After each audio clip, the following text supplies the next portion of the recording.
Radio City podcast. Radio City Wrong Story by Radio City RJ Sid.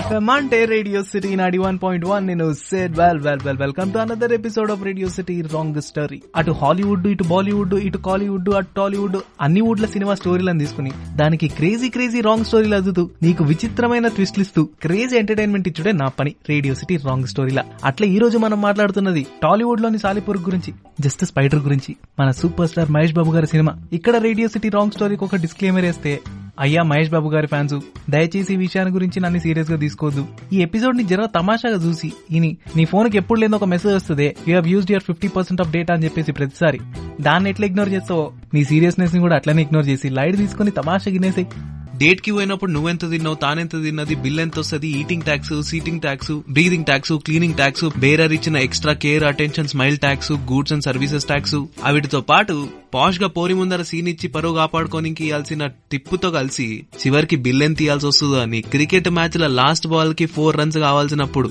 గుండె ఎంత fast గా కొట్టుకుంటుంటదో అంతకంటే fast గా కొట్టుకునే పోరగాడి గుండె సడన్ గా పోరి పర్సు బయటికి తీసి కార్డు ముందర పెట్టి ఐ గాట్ దిస్ అన్నప్పుడు వచ్చే ట్విస్ట్ లో థ్రిల్ ఉంటది చూడు, ఏం ఎగ్జైటెడ్ ఉంటది కదా. చదువుకున్నది ఒకటి, ఎగ్జామ్ లో వచ్చింది ఇంకొకటి.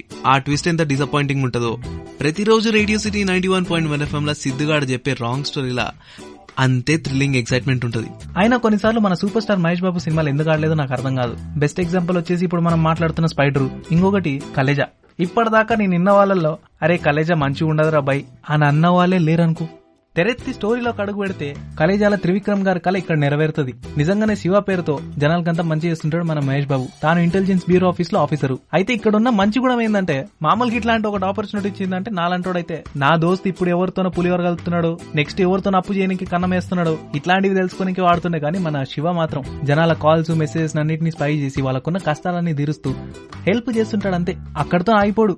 ఒక అడుగు ముందుకేసి ఒక సాఫ్ట్వేర్ ని డెవలప్ చేసి జనాల ఫోన్లన్నీ ట్రాక్ చేస్తూ వాళ్ళ కష్టాలన్నీ అనుకుంటా వాటి బాగోకులు చూసుకుంటా మంచిగా చేస్తుంటాడు. ఇదే ఉద్దేశంతోనే ఏదైనా కొత్త వెబ్సైట్ లో అడుగు పెట్టిన తర్వాత కుకీస్ కి యాక్సెప్ట్ చేస్తా, కానీ నెక్స్ట్ మినిటే నేను దేని గురించి ఎదుగుతున్నానో అది నా ఇన్స్టాగ్రామ్ లో, ఫేస్బుక్ లో, ట్విట్టర్ లో ఎక్కడ పడితే అక్కడ స్పాన్సర్షిప్ రూపంలో ఉల్టా నన్ని ట్రాక్ చేస్తుంటది. సినిమానే నిజ జీవితమే క్యారీ ఆన్ అయిపోవాల్సిందే. ఇదే ప్రాసెస్ లో ఒక రాత్రి మార్చి 16వ తారీఖు మన రకుల్ క్యారెక్టర్ లో ఉన్న శాలిని కాస్త సంవత్సరం అంతా చదువుకోవాల్సిన సిలబస్ కాస్త ఓవర్ నైట్ చదువుకోనికి స్టార్ట్ చేసి ఆయనతో 98% రావాల్సింది 96తోనే సెటిల్ కావాల్సి వస్తుంది.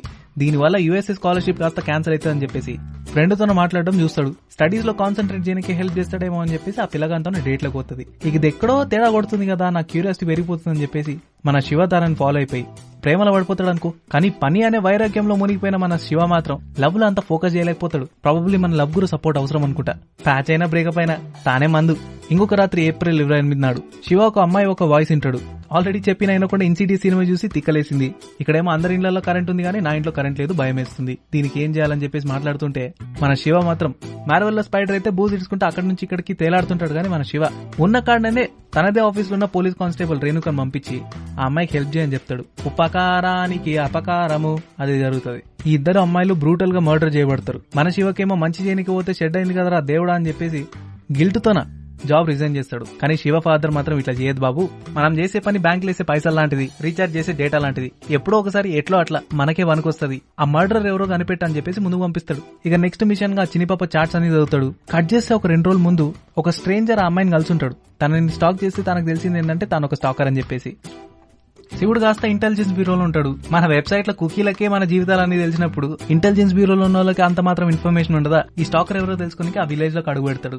బాబు ఆయనకి చిన్నప్పటి నుంచి సైకలాజికల్ డిజార్డర్ ఉంది, జనాల్ని చంపుతుంటాడు. ఓ పిల్లగాడిని అయితే సంపుడు చూసిండంటే ఇంకో పిల్లగాడు అది వచ్చి ఊరంతా చెప్తే ఇంట్లో ఫ్యామిలీ మెంబర్స్ అందరిని అంటబెడతామని చెప్పేసి మేము ఇంట్లో అంటబెట్టాం. కానీ వాడు అని తమ్ముడు ఇద్దరు తప్పించుకున్నారు.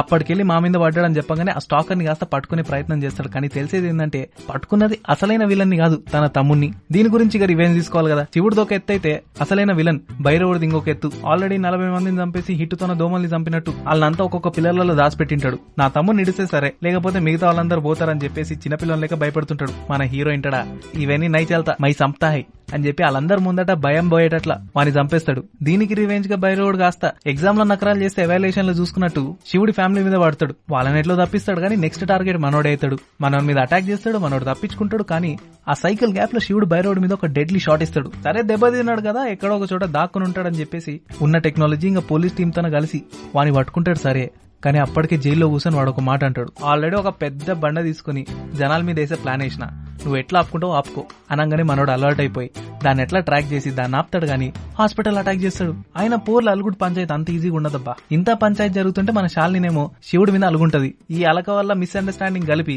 ఏ హాస్పిటల్లో శాలినికి తెలిసినా గానీ చెప్పకుండా ఉంటది. మన స్పైడర్ ఊకుంటాడా, స్పై చేయడు, టాక్సీని ట్రాక్ చేసి హాస్పిటల్ ఏదో కనిపెట్టి అక్కడ పోయి జనాలందరినీ కాపాడే ప్రయత్నంలో ఉంటాడు గానీ కొంతమంది చనిపోతారు. అన్ఫార్చునేట్లీ ఇది ఇట్లా కాదురా అబ్బాయి అని చెప్పేసి ఇక్కడ రేడియో సిటీ రాంగ్ స్టోరీలో ట్విస్ట్ ఇస్తే నిజానికి ఎస్జే సూర్య క్యారెక్టర్ లో ఉన్న బైరవుడు వచ్చేసి మానవ రూపంలో ఉన్న థేనోస్ అనమాట. ఎట్లనే చేసి దునియాలోని హాఫ్ పాపులేషన్ ఎండ్ చేసి ఎండ్ గేమ్ కాస్త నా ముందుకు తీసుకొచ్చి దాన్ని ఏలాలనే ఆలోచన. అప్పుడు మన శివ ఇదే టెక్నాలజీ వాడి అవెంజర్స్ అందరినీ పిలిచి బోర్డు మీటింగ్ పెడతాడు. దీనికి ఏందిరా సొల్యూషన్ అంటే, ఇగో నేను చెప్పేది ఆ 5 మనులుంటే ఆయన చేతిలో ఆ ఉంగరాలు కాస్త ఎత్తేసినామంటే పని అయిపోతుంది అంటాడు. ఇప్పుడు అవెంజర్స్ తోన బలం ఉంది, టెక్నాలజీ ఉంది, కావాల్సిందంతా master mind.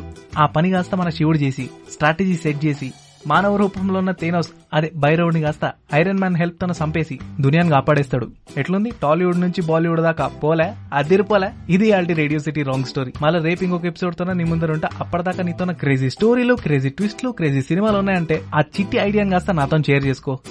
@Radio city RJ నా ఇన్స్టా ఐడికి DM చేసి దాని సిటీకి అంత వినిపించే బాధ్యత నాదమ్మా. అప్పటిదాకా ఇంటుంటావు కదా. Radio city podcast. Radio city wrong story by radio city RJ.